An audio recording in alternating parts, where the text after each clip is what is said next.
What is up, Internet? So yeah, this is a knife that I know a lot about. I have a lot of experience with it. So this is going to be one of those feature length reviews because I got a lot to say. As you can see, well, I mean, you can't really tell until it's open. As you can see, the Talwar is deadly, as it is beautiful. This knife, of course, is an Andrew Demko design. Imagine that. Clearly, I'm a big fan of his stuff. And it's clearly designed for one purpose, which is eviscerating evil human bad guy meat puppets. The belly on this weapon is pronounced, as you can see, and it will cut deep, real deep. It's named after the Indian Talwar, which is a sword that was used for centuries by Indian warriors of India, including all the way up until the colonization of India by England. And it's been said that many an Englishman lost their lives and others their limbs to the Indian Talwar. It's fairly similar. The Indian Talwar is fairly similar to an Arabian scimitar. It's a very similar, as a matter of fact. It's just a bit longer, generally. So the Talwar sword has a very pronounced curve to its blade, and this is obviously the main design element from which this knife here gets its namesake. So the father to the Cold Steel Talwar is an awesome knife they produced in the late 90s, and it is actually called the Scimitar. Boom! And we do have us a scimitar here from the late 90s, which obviously it derives its name from the aforementioned Arabian sword that I was just talking about. But you can definitely see the likeness here of the scimitar to the Talwar. Obvious similarities in the two designs, mainly the grip angle. Obviously there, you can see even where the finger choils are, and the upswept trailing point blade, but the scimitar is made with a liner lock. It's actually a titanium liner lock, which is pretty cool. Something you didn't really see back in the day. Titanium was not a well-known, often used metal, especially in the 90s. Well, the Talwar has a much more robust, stronger triad lock. If you don't know about the triad lock, well, I mean, look it up. I can't rave enough about the triad lock. It is the strongest of all knife locks, in my opinion. But it's clear to see that, you know, Andrew Demko took his design from, took some liberties with his design from the scimitar. That I believe, I don't know if this is, I guess it's a Lynn Thompson design, the scimitar. Super cool knife. I mean, how cool is that? You have your fiber reinforced, your glass fiber reinforced nylon, and it has this kind of nice skull knocker on the bottom. And Lynn Thompson said, he made no bones about the scimitar. This was made for self-defense, period. And it has a really tough liner lock, really tough. And you can see how far it springs into place. Boom. So it really covers the lock, and these liner locks are designed to collapse in such a way that if the blade was to fail, it'll crumple and still stop the blade from slicing your fingers off. So this knife, the Talwar that is, comes in two sizes, big and bigger. Both sizes are sporting blades made of S35VN steel, which in the past was originally made, this knife was originally made in AUS 8. And then some years later was upgraded to CTX XHP Carpenter steel, which is what this one is actually made from here. And due to availability issues, Cold Steel eventually settled on the S35VN, which is a great steel in my opinion. I have a hard time getting this thing to focus, but you can see these are made in Taiwan, which, if you've watched any of my videos, you will not hear me complaining at all about anything that comes out of Taiwan, especially pocket knives. They do a wonderful job. In fact, I've always said that the Taiwanese-made folding knives for Cold Steel are better than the USA made and the Italian made ones. Sorry, but it's just the way it is. You know, the smaller of the two knives has a 4-inch blade. So let's get them all open here. See if I can fit them all on screen here. I know people hate when you can't see everything on screen. So the smaller of the two knives has a 4-inch blade. This has a 5.5-inch handle for a total length of 9.5 inches. It's more like 9 3/8 when I measure it. And that's, well, the bigger one has a very imposing 5.5-inch blade and a 7.5-inch handle for a total length of almost 13 inches. I say almost because the shape and design of these knives, well, makes this one about 12 3/4, and it makes this one about 9 3/8. So you can't really go by blade length, handle length to come up with the total length, because if you draw a straight line, you're going to lose a little bit of size there. The blades on these knives are just downright sexy AF. I mean, the curved shape gives you a ton of cutting edge for slashing and slicing. The deployment system is, of course, the Andrew Demko thumb/pocket deployment plate right here. In the smaller Talwar, the thumb plate works pretty well for doing a thumb deployment. You know, either snapping it out with it or even just rolling it out. So, you know, it works pretty well. In the large version, not so much, because there's a real chance that your thumb will just slip off the bottom. It's just not going to be long enough, and if it slips off the bottom of the plate, it could send this razor sharp edge back down to towards your fingers. Ask me how I know. Yeah.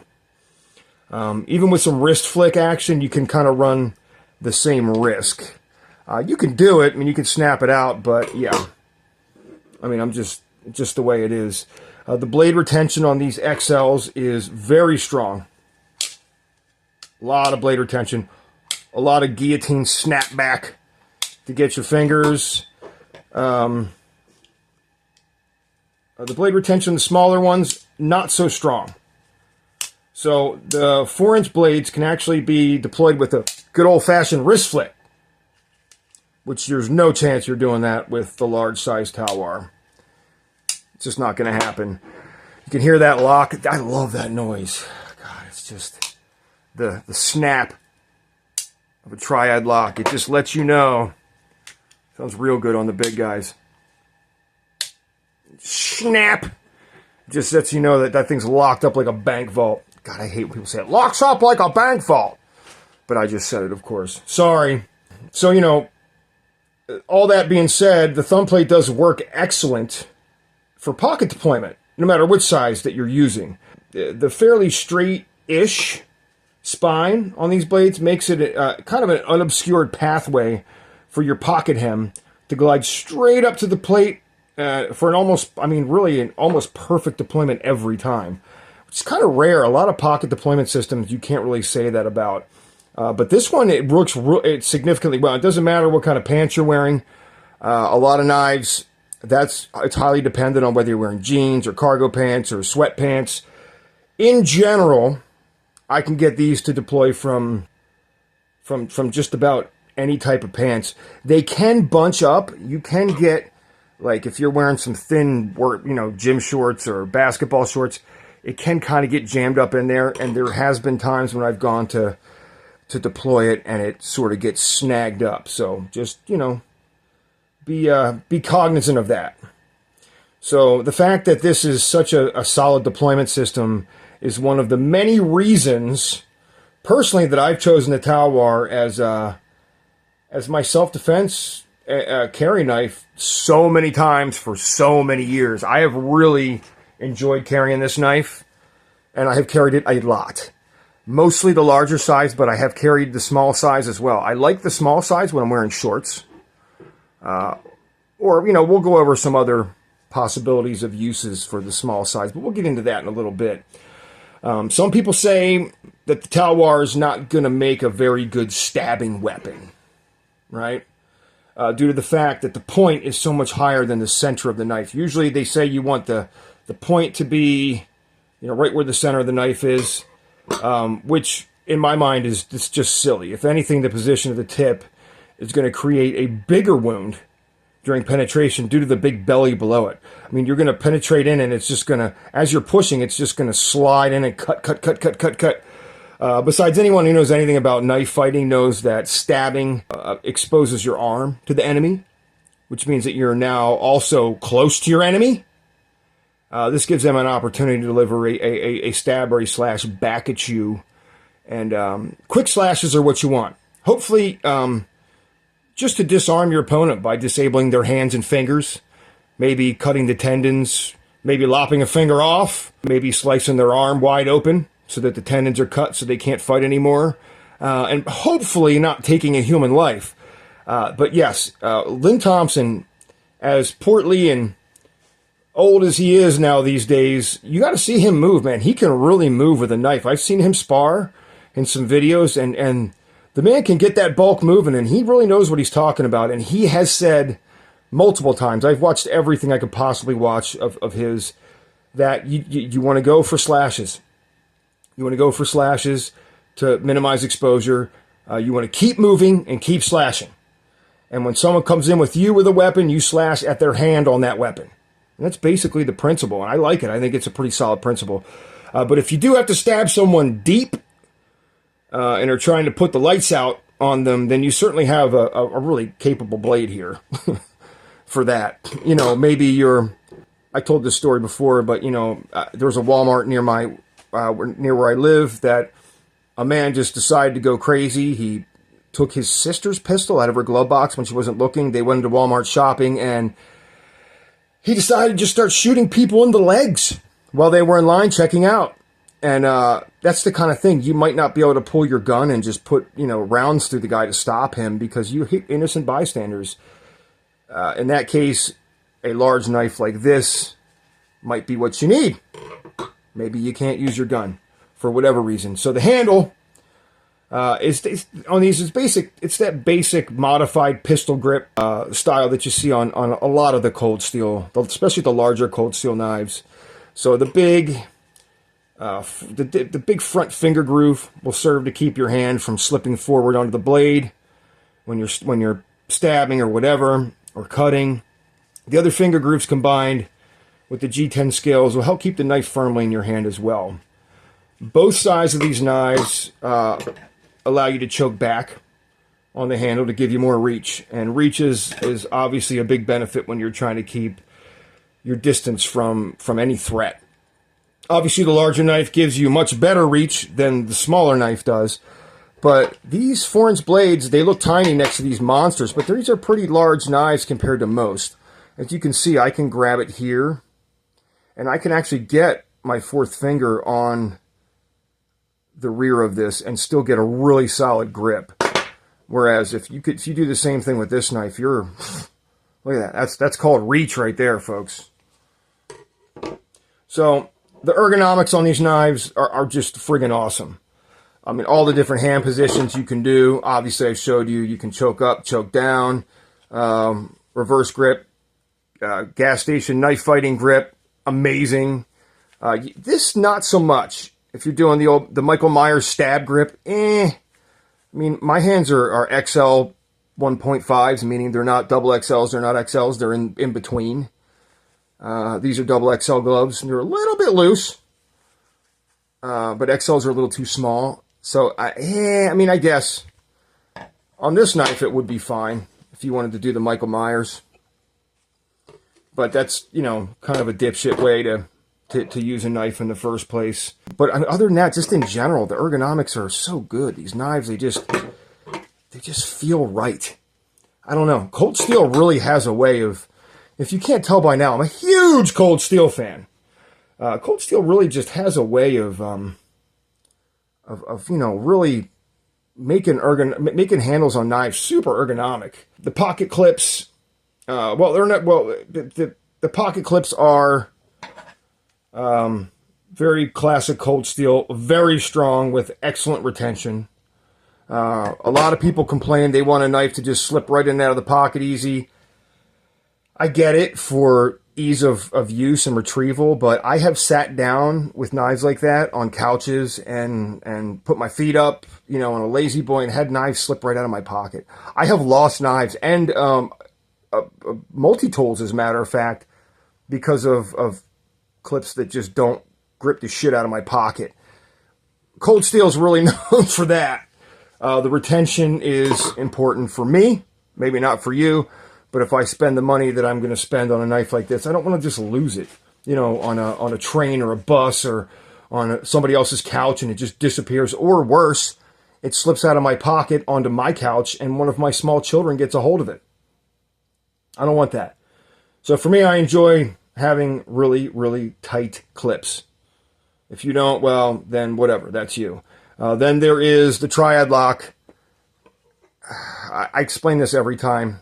I'll just show you again, because maybe there's someone that doesn't know what a triad lock is. If you don't, then shame on you.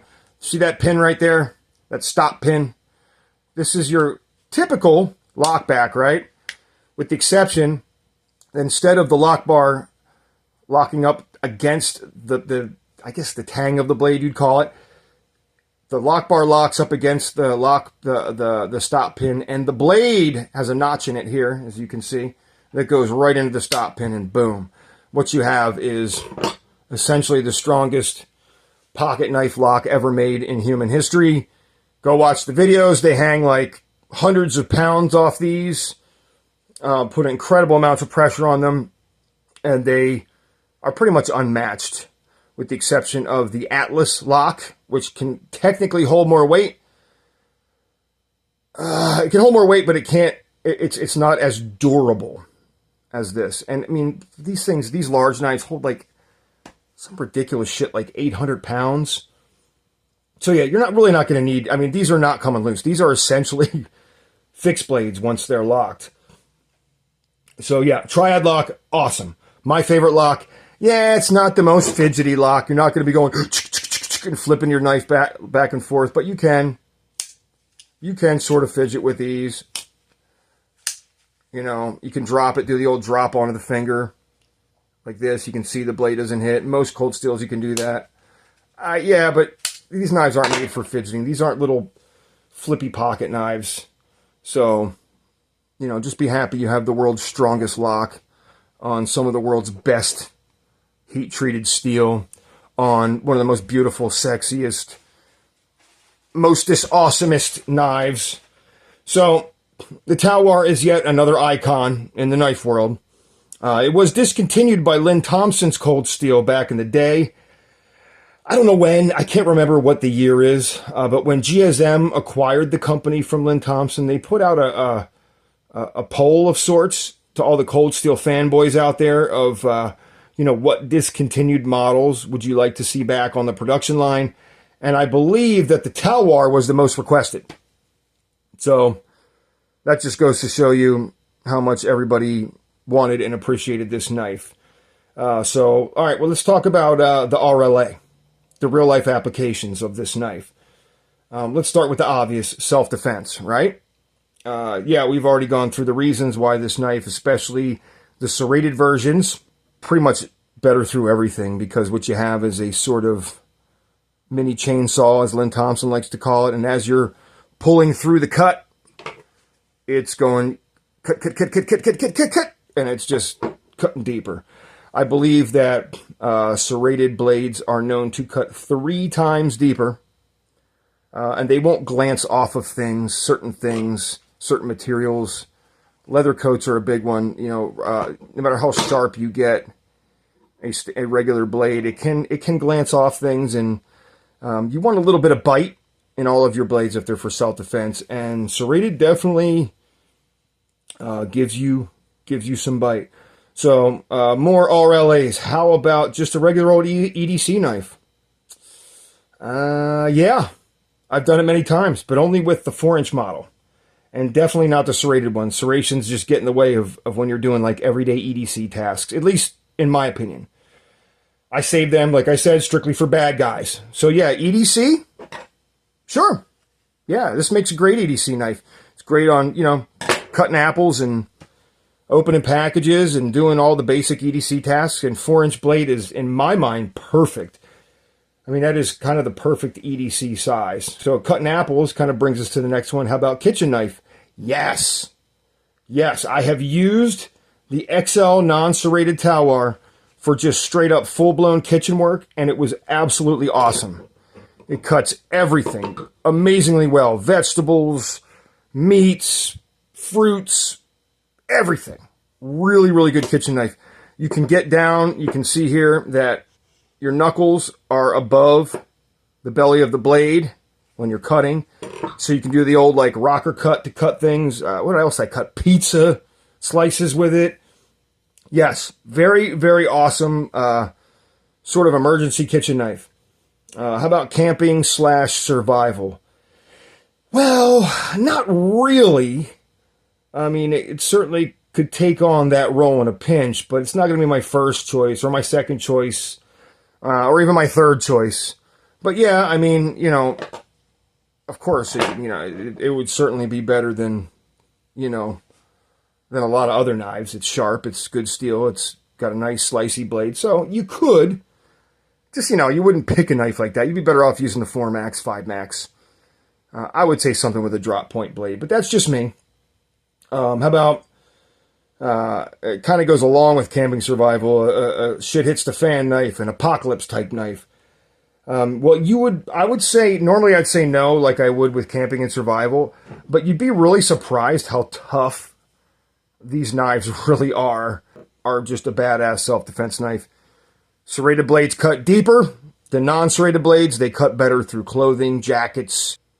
I mean, if the blades are 3 millimeters or 3.5 millimeters, and so not the thickest blades, and it's a very high grind on this knife, almost a full flat grind. So generally you wouldn't think of this as kind of a tough work knife type thing, but I'll tell you what, go watch the Joe X video where he destroys a Talwar. He just beats it to death. He beats the shit out of it until it breaks, and he does it with the GSM full-size non-serrated Talwar, and it lasts better than most of the knives that he tests. I was really, really shocked with how well it did. It actually kicked major ass. I would say, just based on that, yeah, I mean, this could be an end of days knife. Again, you're better off with a 5 Max, in my opinion. But I would say even, in a Espada, but this beat the shit out of the Espada in the kill test, in the destruction test. So I don't know. Yeah, I can't say no for an apocalypse knife. I mean, you could definitely get that deep into a zombie's head, into their brain, right? So, as you know, I like to show counterfeits of knives, and Cold Steel is one of the most heavily counterfeited brands because, well, everybody loves their knives. They're very popular, and they tend to be expensive. Really, I mean, it's not expensive. A knife like this, for what you get, isn't really that expensive. But there is, indeed, well, let's just move some of these actual Talwars, real ones, out of the way a little bit, over here, and then I'll bust out the counterfeits. Now, some counterfeits are just awful. For some reason, certain styles that they make, the counterfeits are just terrible. Now, I used to have this one, the real Talwar, which I traded it for this one and the green one I used to have. And I traded the real ones I had for some really old 90s Cold Steel knives that I'll show you guys someday in a video. But as you can see, all of these, let me just clear the space here. All of these are counterfeits. They only make, from what I can find, the counterfeits in the 4-inch model. Now, a lot of knives that are counterfeited, Cold Steel knives, are just such crap. Like, for instance, the Voyagers. Oh, my God. The Voyager counterfeits are such pieces of shit. And they're counterfeits. They're made in China. I think it's the steel they use, mainly. like it just, as soon as you cut like a piece of paper, they go dull.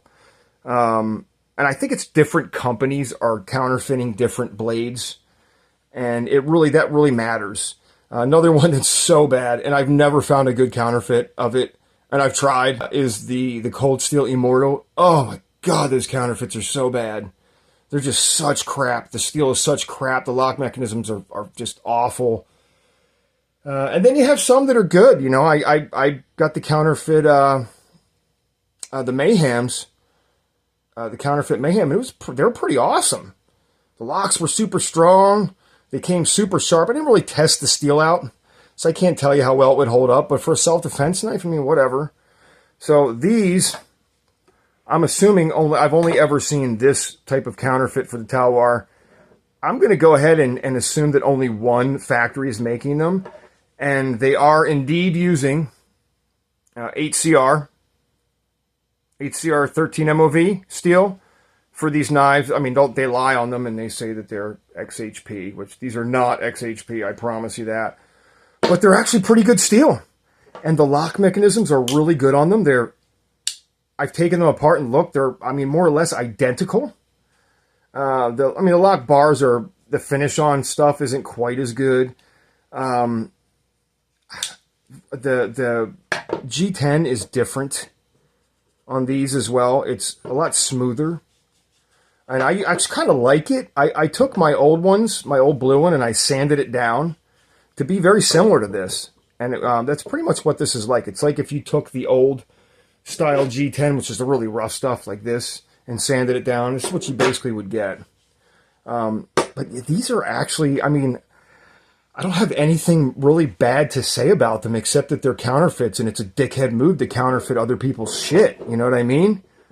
But as far as like useful knives, these are really good, and they run about $30, which is kind of expensive for a 4-inch bladed cold steel counterfeit knife. I mean, that's how much the giant counterfeits cost.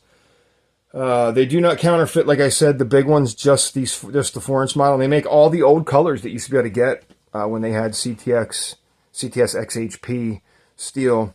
And I have, now what would these be useful for? I mean, just to collect and play with. They're actually like really smooth. Of course, I picked the least smooth of all of them. But they're pretty much just like a drop shut. And you can snap them open just like the real ones. And they came out of the box like that. I didn't have to do anything to them. Yeah, the washers were kind of shitty and ugly and dirty when I opened them up, but it's not affecting the use. I'll tell you that much. It's not affecting the smoothness of the open and close. The lock systems are really good. I mean, we're talking a carbon copy. So, point is, if you're broke, if you're one of the poors, and you really want a Talwar, I'm not going to tell you where to go get them. These counterfeits, because, like I said, it's a dickhead move to counterfeit anything from Cold Steel, because Cold Steel is awesome.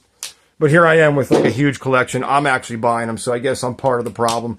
But I actually buy these just to have all the different colors. And also, if I ever want to carry a Talwar, where, let's say I'm going to a music festival, or if I'm going somewhere where there's a chance they're going to like pat you down and take your knife and throw it in like the fuck you just lost your knife bin.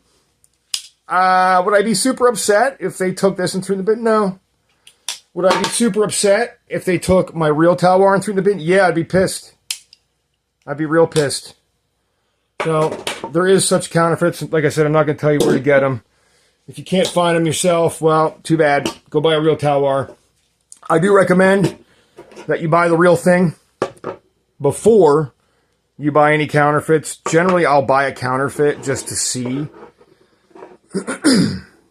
Just to see if I want to buy the expensive version. That goes for, you know, any knife. A lot of times I do that just to get the feel of it, to play with it, to put it in my pocket, see how it feels. You don't have to worry about any of that with the Talwar. It's the perfect knife. You want this knife.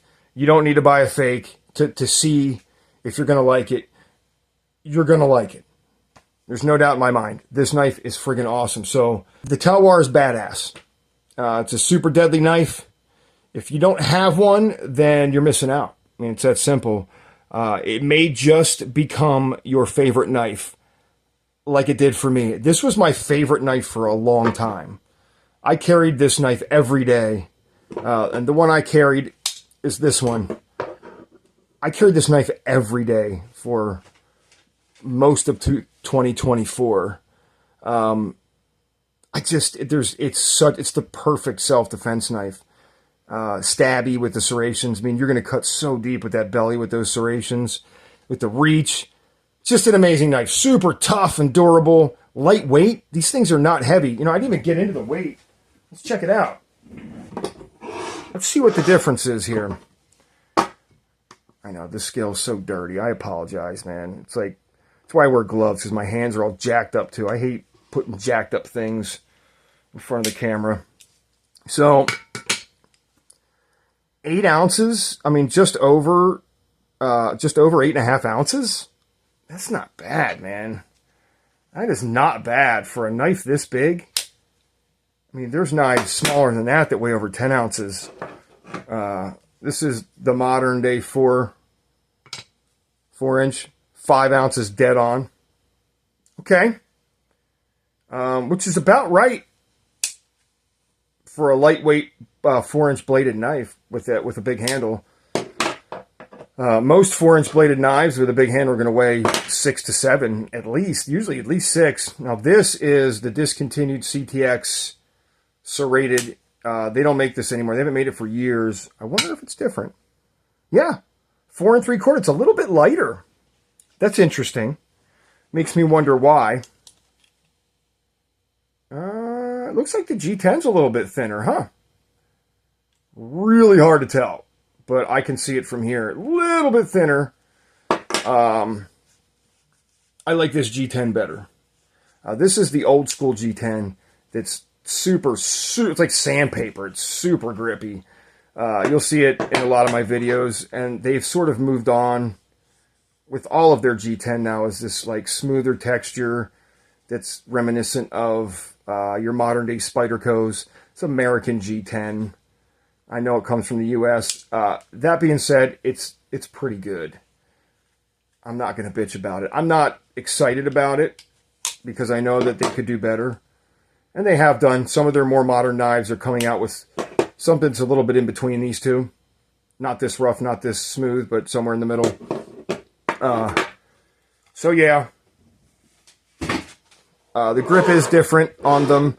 As you can see, the older models, somewhere where the Chinese screwed up, the CTX model has a black clip, not a stainless clip. One way to tell if someone's trying to rip you off online. Well,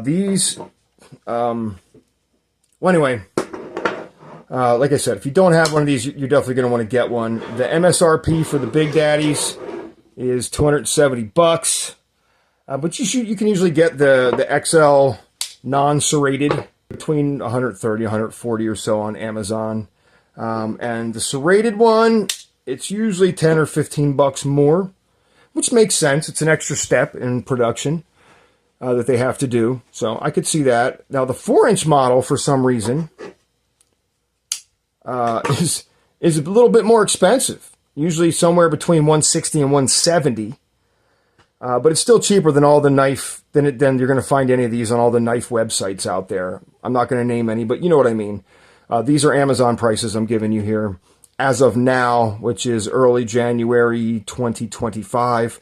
If you're watching this some other time, they might be lower, they might be higher, I don't know. They don't make, like I said, the 4-inch serrated version anymore.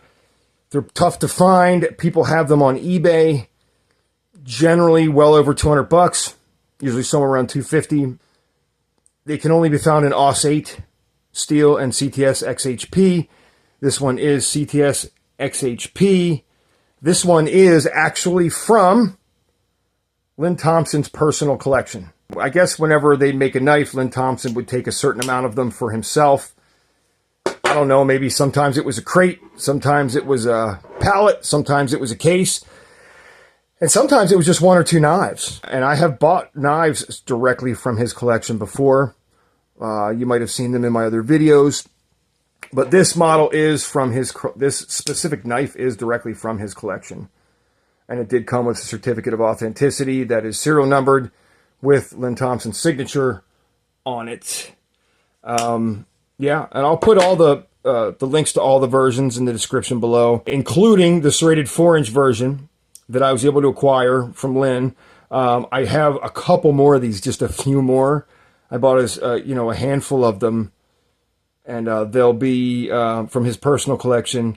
They will be brand new in the box with a certificate of authenticity signed by Lynn Thompson himself.